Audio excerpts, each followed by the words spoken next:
Hey everyone, wanted to make a video to update you guys on my Flicker Striker and how it's been going. I'll start off, I'm level 94 now. It's day 9, I believe, of that the league has been out. Yeah, just about. I have some upgrades that I made. I made some changes to my gearing. So I'll first start off by saying I'm running a blood grip now. I found that this basically fixed all those random bleed issues that I've been having. So I just decided to start running a blood grip, and the great thing is you're not actually sacrificing too much from a rare amulet because it still has really good fizz to attacks. It still has a great life roll. It doesn't have crit and multi. However, since this unique amulet is so plentiful, you can find one with a pretty good corruption for cheap. So I have this hatred corruption, so it pretty much makes my hatred 20% better. And it also obviously the main reason has the moving while bleeding doesn't cause you to take extra damage. And that pretty much stops any, it basically in essence makes me unaffected by bleeding for the most part. Next thing, I'm running an Abyssus now. This was intentionally my plan from the beginning, so I kind of decided to do it.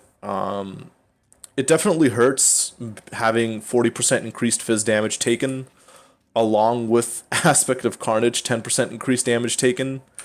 So this is quite a YOLO setup, and it's actually surprisingly enough, I've still been able to get to level 94 with it. However, I've had to avoid a lot of different game mechanics to get to this point. For instance, I'm pretty much, if I ever get to above like 50% XP, I am not running Legion anymore, and I generally avoid any betrayal encounters because there's a really good chance I could just get one shot. So Legion and betrayal are pretty much out if I'm actually trying to level up and get XP. And generally not doing anything super end game. So my Atlas kind of looks like this right now. So I've cleared all the way up to tier 11s, and I've been pretty much running some shaped mud geysers, graveyards, toxic sewers, and underground seas. So I've pretty much, those have been my four kind of main maps I've been running. I suck at sustaining maps, so I currently don't have much of a map pool at all. But that's kind of been what I've been running, so I've gotten pretty much up to tier 14s. I also am running a lore weave now. I 6-linked it, and I got a god tier divine. And pretty much this lore weave is essentially like near perfect, except for the global crit chance. Otherwise, this lore weave is pretty freaking insane.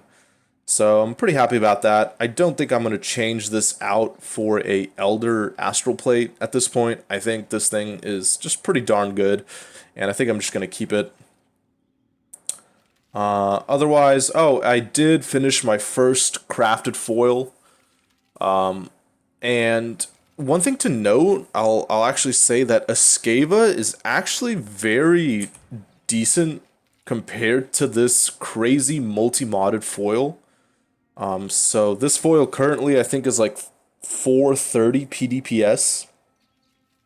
However, if I just slap on one of these other Scavas here, I'll go from 101k just down to 94k, and I also will get all the benefits, the block chance from that. So it's, to be honest, dual wielding Scavas can easily carry you end game with this build. So it's, you know, it's not like you have to have a multi-modded foil like this. Currently, I am trying to switch out my second Scava for a multi-modded foil, but to be honest, it's probably not even necessary because a Scava in your main hand is actually very, very good.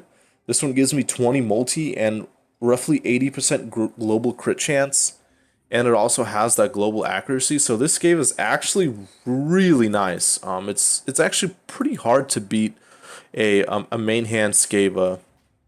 But I've been trying to, so I've been doing a lot of crafting, having some foils here that I'm sort of trying to work on.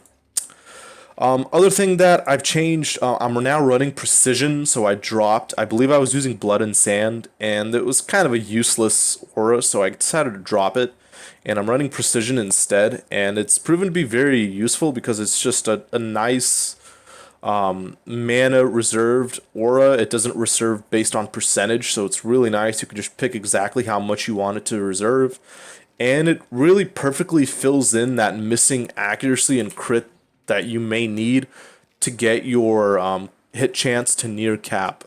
So I'm running Precision, Herald Device, and Hatred now. I'm still getting a lot of questions about how not to die to bleed and how do I convert 99%. So I'll just kind of go over that again really quickly here. So again, physical to lightning is 50%. One node here is 70%, and the other 29% is coming from a Watcher's Eye like this one. There are some other ways you can sort of do it. So you can actually drop physical to lightning and take something like Crimsorrow, and then instead you can throw in just a melee gem, the melee fizz damage gem. So that's something potentially you can do, but I can't sacrifice all these resists I have on this glove. Otherwise, I'm already super tight on resists as is. So that's just been my current circumstance with that.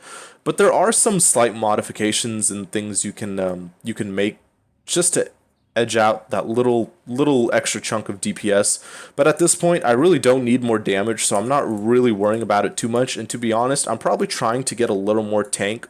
So currently now at like 5.5k life, and I have 200 shield from my flicker from my lore weave, so that's pretty nice. So I've taken this life, I've taken these 2 life nodes, and I have this one here. So my life nodes are fairly filled out. I think I'm actually even not going, well, I'm pretty balls to the wall damage, but I think I'm still one of the highest flicker strike builds currently on Legion. I'm actually the top one right now. Well, based on PoE Ninja, so I'm actually, yeah, I'm the top one right now. And I could potentially even get more damage by just dropping some of these life nodes and speccing into like this brutal blade right here. But I don't think I'm going to be doing that. I'll just run this T15. It's kind of nothing, but I'll just run it anyway just to kind of show how the build is working out.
And I'll try the monolith here. I might die here because there's T15.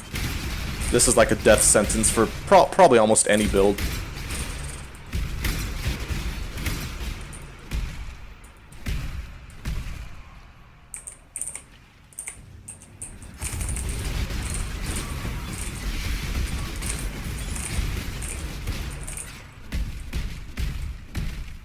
Yeah, it wasn't too bad. I didn't unlock too many of them though.